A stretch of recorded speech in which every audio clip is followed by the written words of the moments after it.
उज्जैन के महाकाल कॉरिडोर की भव्यता बन रही आकर्षण का केंद्र। इंटरनेट पर वायरल हो रही तस्वीरें और वीडियोस। महाकाल कॉरिडोर के पहले चरण के तहत महाकाल पथ, महाकाल वाटिका, रुद्र सागर तालाब के किनारे डेवलपमेंट किया गया है। श्रद्धालु यहाँ भगवान महाकाल के दर्शन के अलावा धार्मिक पर्यटन भी कर सकेंगे। कॉरिडोर में घूमने, फिरने और आराम करने की सुविधाएं मिलेंगी। महाकाल कॉरिडोर में देश का पहला नाइट गार्डन भी बनाया गया है। यहाँ भगवान शिव, शक्ति और अन्य धार्मिक घटनाओं से जुड़ी करीब 199 मूर्तियां स्थापित की गई हैं। ये मूर्तियां शिव पुराण से जुड़ी घटनाओं को बयान करती हैं। सप्तऋषि, नवग्रह मंडल, त्रिपुरासुर वध, कमल ताल में भगवान शिव की मूर्ति, शिव तांडव की विभिन्न प्रतिमाएं और नदी की विशाल प्रतिमा यहाँ दिखाई देंगी। मूर्तियों में QR कोड स्कैन करके उनके बारे में जान सकेंगे। महाकाल मंदिर कॉरिडोर के विकास में 793 करोड़ रुपए खर्च किए हुए हैं। इनमें से 421 करोड़ मध्य प्रदेश सरकार और 271 करोड़ रुपए केंद्र सरकार ने दिए हैं, जिसके बाद मंदिर का एरिया 2 हेक्टेयर से बढ़कर 20 हेक्टेयर हो गया है। महाकाल के पास स्थित ऐतिहासिक रुद्र सागर तालाब की साफ सफाई कर इसे विकसित किया गया है। साथ ही रुद्र सागर तालाब में गिरने वाली गंदगी को भी रोक दिया गया है। 11 अक्टूबर को जब PM मोदी कॉरिडोर का लोकार्पण करेंगे, उस दौरान उज्जैन के करीब 5 लाख घरों में प्रसाद के साथ पुस्तिका भी पहुंचाई जाएंगी और लेजर शो और आतिशबाजी भी होगी। प्रशासनिक अमला लगातार लोकार्पण की तैयारी में जुटा हुआ है। मुख्यमंत्री स्वयं आकर पूरे प्रोजेक्ट का अवलोकन कर चुके हैं। जनता में भी बेहद उत्साह है। सभी कॉरिडोर के खुलने का इंतजार कर रहे हैं। उज्जैन के वरिष्ठ ज्योतिषाचार्य आनंद शंकर व्यास ने जानकारी देते हुए बताया कि प्रधानमंत्री नरेंद्र मोदी 5वें प्रधानमंत्री होंगे जो महाकाल मंदिर के दर्शन करेंगे।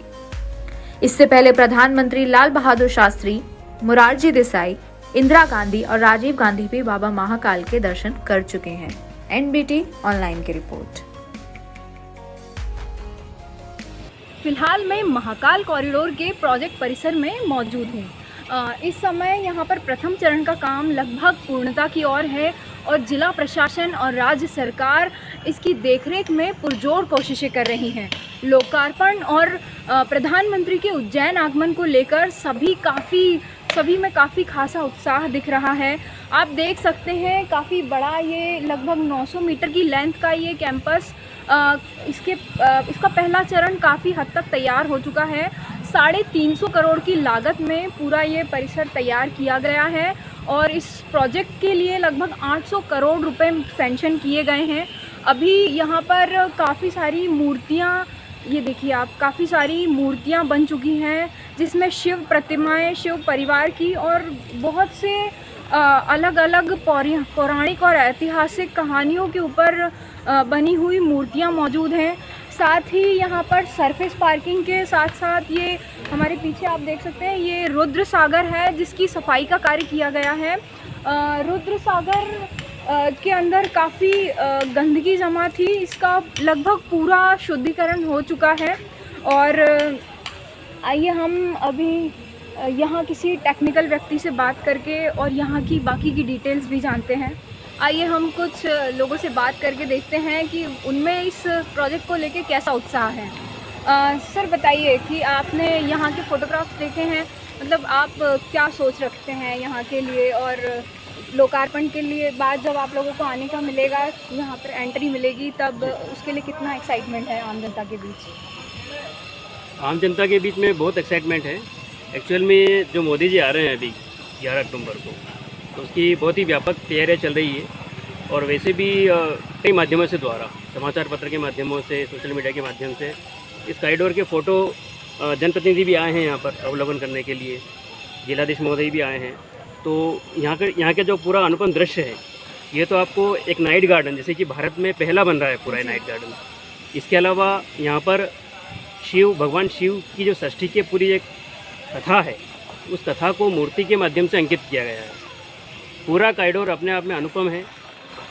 इसके अलावा यहाँ आने के बाद में पूरा जो एक महाकाल वन जो एक बोलते हैं इसको, महाकाल का जो एक शिव सृष्टि है पूरी एक महाकाल की, उसका पूरा अवलोकन एक यहाँ पर जो प्रकृति है उस प्रकृति का चित्रण हमें यहाँ पर दिखेगा।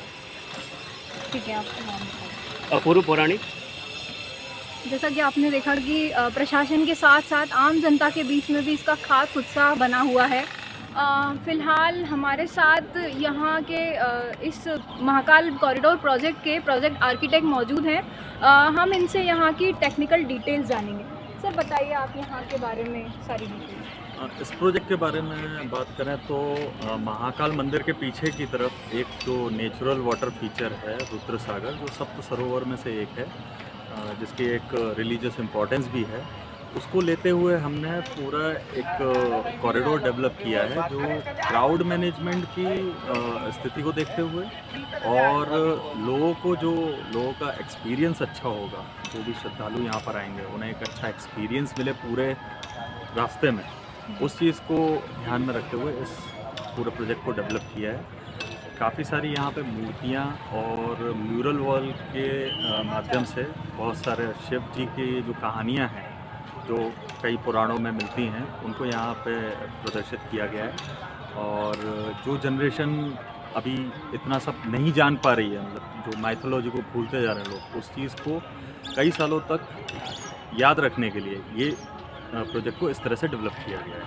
सर आप बताएंगे यहाँ पे लगभग कितनी मूर्तियाँ और पिलर्स होंगे, इसके अलावा और कौन कौन से काम किए गए हैं जो फेज़ 1 पूरा हो चुका है उसके अंदर?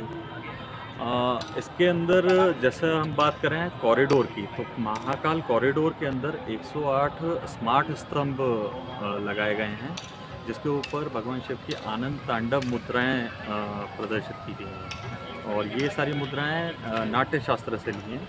इसके अलावा कॉरिडोर के अंदर एक 25 फुट ऊंची दीवार बनाई गई है जिसके ऊपर पत्थर से म्यूरल्स को उकेरा गया है। जो सारे के इसमें 52 म्यूरल हैं जिसमें भगवान शिव की सारी कहानियां हैं जो शिव पुराण, लिंग पुराण या स्कंद पुराण से ली हुई हैं।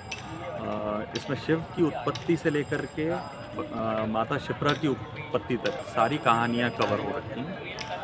इसके अलावा जो मूर्तियां हैं, तो जो कॉरिडोर से जुड़े हुए स्पेस हैं जहां पर लोग घूम सकें, बैठ सकें, तो उन स्पेसेस में लगभग 190 मूर्तियां हम लोगों ने प्लान की। और इसके अलावा हमने देखा कि यहाँ पे कुछ काउंटर्स भी बनाए गए हैं और सरफेस पार्किंग का प्रोजेक्ट भी था, उसके बारे में आप कुछ बताइए। जी, ये प्रोजेक्ट इस तरह से बनाया गया है कि ये शहर वालों के आने के लिए और बाहर से जो लोग आ रहे हैं, पास में इंदौर है, इंदौर से आ रहे हैं, भोपाल से आ रहे हैं, तो लोग जो बाहर से आ रहे हैं उनके लिए दोनों तरीके से सर्कुलेशन भी अच्छी तरह से हो सके। तो इसके लिए हम लोगों ने सरफेस पार्किंग बनाया है। सरफेस पार्किंग लगभग 450 गाड़ियों का सरफेस पार्किंग है और इसके गाड़ियों के जो शेड बनाया गया है उसके ऊपर सोलर लगाया गया है। 400 वाट का सोलर है जिससे 80 to 90% इस प्रोजेक्ट की जो बिजली है वो पूरी उसी से चल पाएगी। और इसके अलावा जो पैदल यात्री हैं उनके लिए नंदी द्वार से आने की सुविधा है, तो जो रेलवे स्टेशन या बस स्टैंड से आ रहे हैं तो वो नंदी द्वार से अंदर एंटर कर पाएंगे। सरफेस पार्किंग से भी एक दूसरा द्वार हमने वहाँ पर प्रपोज किया था, तो वो पिनाकी द्वार है, तो वो दूसरे द्वार से वहाँ से आएंगे। शहर वाले लोगों के लिए दूसरे रास्ते हैं जो फेज़ 2 में भी कुछ डेवलप हो रहे हैं, फेज़ 2 में कुछ द्वार और डेवलप हो रहे हैं, तो वो भी शहर वाले लोग वहाँ से अंदर आ पाएंगे। तो इस तरह से हम लोगों ने पूरा पार्किंग और सर्कुलेशन इस तरह से पूरा प्लान हुआ। राज्य सरकार का इसमें पर्सनल इंटरेस्ट है क्योंकि लोकार्पण होना है 11 तारीख को, और इसके अलावा जिला प्रशासन भी लगातार इसकी मॉनिटरिंग कर रहा है। तो आप लोगों की टीम में कैसा एक्साइटमेंट है, आप लोग किस तरह से इस प्रोजेक्ट को देख रहे हैं आने वाले समय में?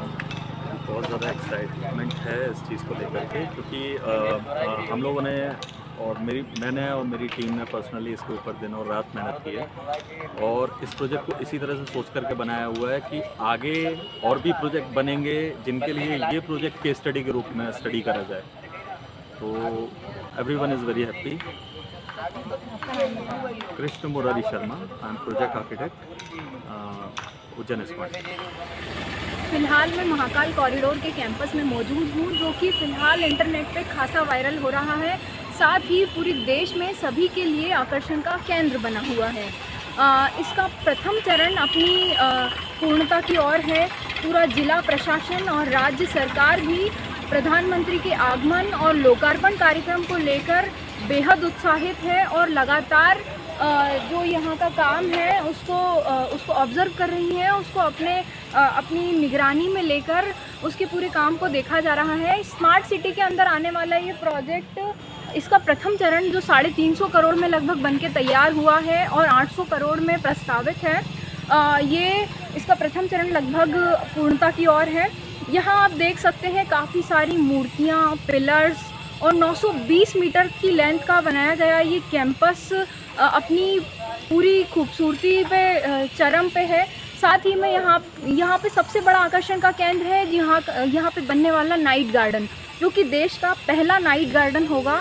साथ ही शायद लोकार्पण के बाद इसे ओपन भी कर दिया जाएगा आम जनता के लिए। यहाँ पर टिकट काउंटर्स और फूल